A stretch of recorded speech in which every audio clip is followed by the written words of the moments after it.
Now, join us on the program. State Representative Jim Lucas joins us from Indiana. How are you, sir? I'm doing wonderful, sir. Thank you very much. Absolutely. Glad you could be with us on the program. Now, you apparently read a piece by Matthew Tully in the Indianapolis Star the other day. We described it as a Tullygram here on the program, in which Matthew Tully said, "Oh, we're so glad that you NRA folks are coming to Indianapolis to spend your money, even though we don't like your values and we don't like the fact that you own guns, and we're kind of afraid of you. Keep your guns holstered while you're here." So you have a very nice piece, a not just a defense of the NRA, but really I think an explanation of why you are an NRA member. Yes, well, it's just basically common sense. It gets frustrating hearing all of these so-called hit pieces or misinformation pieces, that get put out there and constantly denigrating the NRA and what people think we stand for. And by not responding to articles like that, we let that message stay out there, and we can't do that. We have to come back with common sense and factual information and just appeal to people and tell them that guns aren't the problem. More laws aren't going to help because bad people don't follow laws, and we just need to educate people about firearms, and not just that, but what the NRA is actually about. And that's promoting gun safety, the proper handling and storage of firearms, promoting the shooting sports, but basically standing up for our natural right to self-defense. I thought it was interesting. You pointed out that Matthew Tully says he disagrees with every last ounce of his soul with just about everything that the NRA stands for, but he also doesn't think that the 70,000 some odd attendees, many of whom are gun owners and will perhaps have firearms with them, doesn't believe that they're going to make things more dangerous in Indianapolis. That was the part that had me scratching my head. I'm like, what are we after here, Mr. Tully? You just sit there and acknowledge that, one, you don't like guns, yet you don't think that 70,000 people concentrated in one area carrying guns are going to be an issue, but you want more gun laws that everybody knows lawbreakers don't pay attention to, and the only thing gun laws do are infringe upon the natural rights of innocent, peaceful citizens. So, no, I couldn't figure that one out, and that's why I publicly offered Mr. Tully an invitation to meet with me, and we'll have that discussion. I'll be more than happy to have that discussion. I offered him free of charge, not just him, but some of his media friends, those people that seem to be perpetually misinformed about our gun rights. I offered them the opportunity to come and take an NRA class and see what we're all about.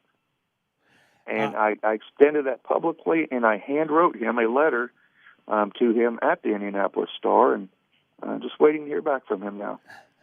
Haven't received a reply yet, huh?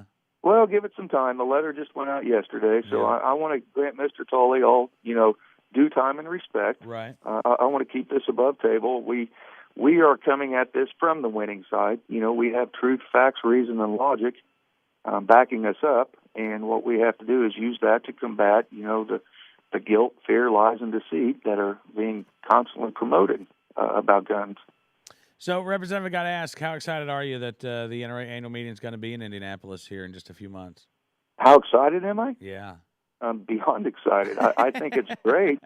One, as a firm believer in firearms, and our right to defend ourselves, when you get a group of that size, not just what they stand for, but what they're going to bring to the great city of Indianapolis, the message they're bringing, the type of people that believe in our right to self-defense. You get that many people together. It's just a great time. It'll be a great opportunity for everybody to get together and exchange and network and, get our message out there. But hopefully, not just that, but educate some people that are misinformed about firearms. So I view it as a win-win all the way around. Have you been to NRA annual meetings before? Yes, I have. I took my family to the one in Louisville, and you know what? Oh, yeah. We left there safely. My children left with a greater appreciation of firearms. My son is a life member of the NRA. My wife's a life member. I'm a life benefactor, Golden Eagle member of the NRA, a life member of Gun Owners of America, a life member of the Indiana State Rifle and Pistol Association, and several local gun clubs. So our family is very much firmly believing in our gun rights. And not only that, the responsibility that comes along with that. So, well, listen, I hope that we get a chance to say hello and shake hands in Indianapolis. I've never been to Indianapolis before. I've been to Evansville, but that's really my only experience in Indiana. Is there anything we need to see or do while we're there? Well, I'm telling you, Cam, Indiana, and not just Indiana, but in particular Indianapolis, has a lot going for it. We hosted the Super Bowl here recently, and people are still talking about that one. There are a ton of things to see and do in downtown Indy. The convention center is a great place to have that, and we're really looking forward to the NRA coming here. And I'll hunt you down, and we'll go from there. All right, listen, Representative, thank you so much for your time. Appreciate it, and thanks for sharing why you are a proud NRA member. Oh, it's my pleasure, and I keep plugging away there, Cam. All right, thank you so much. I hope Mr. Tully responds and takes you up on your offer. I'm looking forward to it, a civil, peaceful, and enlightening conversation, I'm sure, for him. Absolutely. State Representative Jim Lucas, a Republican from Indiana.